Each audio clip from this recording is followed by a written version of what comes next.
స్థానిక సంస్థల ఎన్నికల్లో భాగంగా రాష్ట్రంలోని అన్ని మున్సిపాలిటీలకు ఒకేసారి ఎన్నికలు నిర్వహించాలని ముఖ్యమంత్రి చంద్రబాబు నాయుడు భావిస్తున్నారని, విలీన గ్రామాల అంశంపై కోర్టు తీర్పు రాగానే దీనిపై తుది నిర్ణయం తీసుకుంటామని పురపాలక శాఖ మంత్రి నారాయణ స్పష్టం చేశారు. నేడు ఆయన రాజమహేంద్రవరంలో పర్యటించి చెత్త ట్రీట్మెంట్ ప్లాంట్ను స్వయంగా పరిశీలించారు. ఈ సందర్భంగా ఆయన మాట్లాడుతూ ప్రస్తుతం రాష్ట్రంలో ప్రతిరోజు 7,000 టన్నుల చెత్త వస్తుందని పురపాలక శాఖ మంత్రి పి నారాయణ తెలిపారు.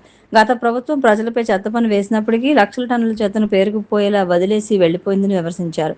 కూటమి ప్రభుత్వం అధికారంలోకి వచ్చాక ఇప్పటికే 85 లక్షల టన్నుల చెత్తను పూర్తిగా తొలగించామని, మిగిలిన 70 లక్షల టన్నుల చెత్తను ఈ ఏడాది అక్టోబర్ నాటికి తొలగిస్తామని తెలిపారు.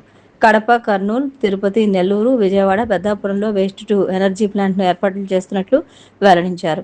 పెద్దాపురంలో ప్లాంట్ పూర్తి కాగానే అక్కడికి చెత్తను తరలిస్తామన్నారు. అలాగే రోజువారీ వ్యర్థాల నిర్వహణ కోసం 107 మున్సిపాలిటీల్లో ఫ్రెష్ వేస్ట్ ప్లాంట్లను ఏర్పాటు చేస్తున్నామని, సెప్టెంబర్ నెలాఖరులోగా వీటిని పూర్తి చేసి ఘన వ్యర్థాల నిర్వహణను క్రమబద్ధీకరిస్తామని చెప్పారు. రాజమహేంద్రవరం నగరాన్ని మరింత పచ్చగా, ఆహ్లాదకరంగా తీర్చిదిద్దడంతో పాటు ఆరోగ్యకరమైన, పర్యావరణ హితమైన వాతావరణాన్ని ప్రజలకు అందించడమే లక్ష్యంగా రాజమహేంద్రవరం నగరపాలక సంస్థ ఆధ్వర్యంలో హరితాంధ్ర పేరిట విస్తృతంగా మొక్కలు నాటే కార్యక్రమాన్ని చేపట్టారు.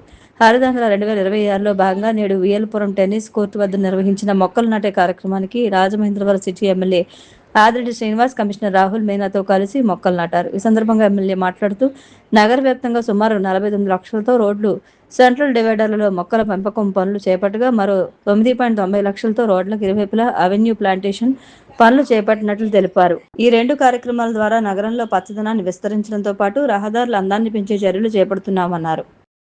తూర్పుగోదావరి జిల్లా నల్లజర్లలో ముఖ్యమంత్రి నారా చంద్రబాబు నాయుడు గత ఏడాది డిసెంబర్ రైతన్న కార్యక్రమం సందర్భంగా రైతులు ఇచ్చిన అర్జీలపై 8 నెలల తర్వాత అధికారులు చర్యలు తీసుకోవడం గమనార్హం. గ్రామానికి చెందిన 85 మంది రైతులు సుమారు 300 ఎకరాల భూమి పట్టాదారు భూముల స్థానంలో బీడు భూములుగా నమోదవడంతో రైతులకు అడంగలు అందకపోవడం, బ్యాంకు రుణాలు మంజూరు కాకపోవడం, ఈ క్రాప్ నమోదు జరగకపోవడం వంటి సమస్యలు ఎదురయ్యాయి.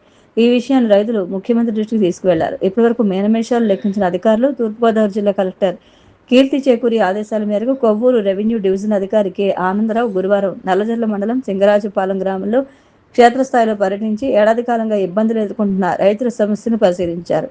తహసీల్దార్ ఎస్వీఎస్ నాయుడుతో కలిసి గ్రామంలో భూముల నమోదును పరిశీలించి 300 ఎకరాలకు సంబంధించిన అడంగల్ నమోదులను సరిచేసి సమస్యను అక్కడికక్కడే పరిష్కరించారు.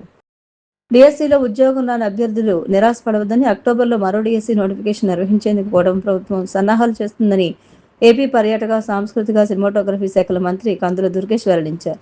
బాగా చదివే వారికి మరో మంచి అవకాశం దక్కుతుందని భరోసా ఇచ్చారు.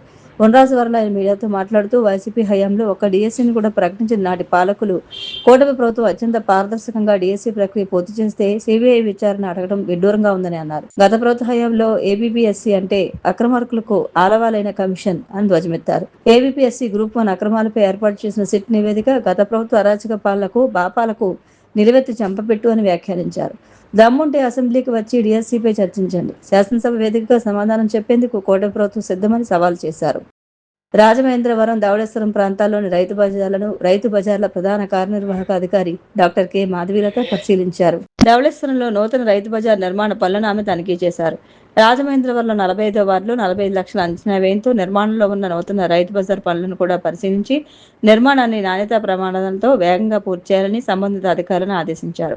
శంభూనగర్లోని రైతు బజార్ను సందర్శించిన డాక్టర్ మాధవీలత అక్కడ రైతులతో ప్రత్యక్షంగా మాట్లాడి వారి సమస్యలు, మార్కెటింగ్ అవసరాలు, సదుపాయాలపై అభిప్రాయాలను తెలుసుకున్నారు.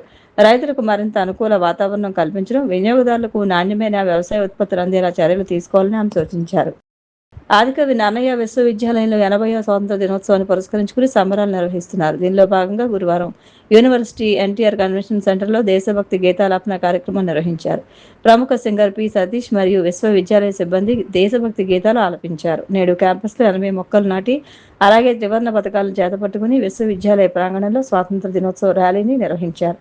ఈ స్వాతంత్ర దినోత్సవ కార్యక్రమాల్లో వైస్ ఛాన్సలర్ ఆచార్య ఎస్ ప్రసన్నశ్రీ, విశ్వవిద్యాలయ అధికారులు, విద్యార్థులు, అధ్యాపకులు, అధ్యాపకేతర సిబ్బంది అందరూ భాగస్వామ్యం కావాలని పిలుపునిచ్చారు. సింగర్ సతీష్ను వీసీ సన్మానించి అభినందించారు. ఈ కార్యక్రమంలో రిజిస్టర్ ఆచార్య కేవి స్వామి మరియు విశ్వవిద్యాలయ అధికారులు, సిబ్బంది, విద్యార్థులు పాల్గొన్నారు.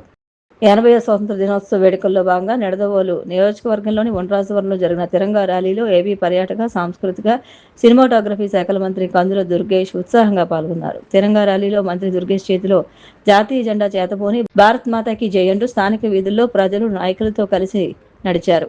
ఈ సందర్భంగా రాష్ట్రపతులతో పాటు ప్రత్యేకించి నిడదవోలు నియోజకవర్గ ప్రజలందరికీ మంత్రి దుర్గేష్ 80వ స్వాతంత్ర దినోత్సవ ముందస్తు శుభాకాంక్షలు తెలియజేశారు. మహనీయుల త్యాగఫలాలను నేటి సమాజానికి అన్ని వర్గాల ప్రజలకు అందించడమే ప్రభుత్వ లక్ష్యమని పేర్కొన్నారు. ప్రధానమంత్రి నరేంద్ర మోదీ వికసిత భారత్ 2047, ముఖ్యమంత్రి నారా చంద్రబాబు నాయుడు స్వర్ణాంధ్ర 2047 లక్ష్యాల సాధనకు ప్రతి ఒక్కరూ పునరంకితం కావాలని పిలుపునిచ్చారు.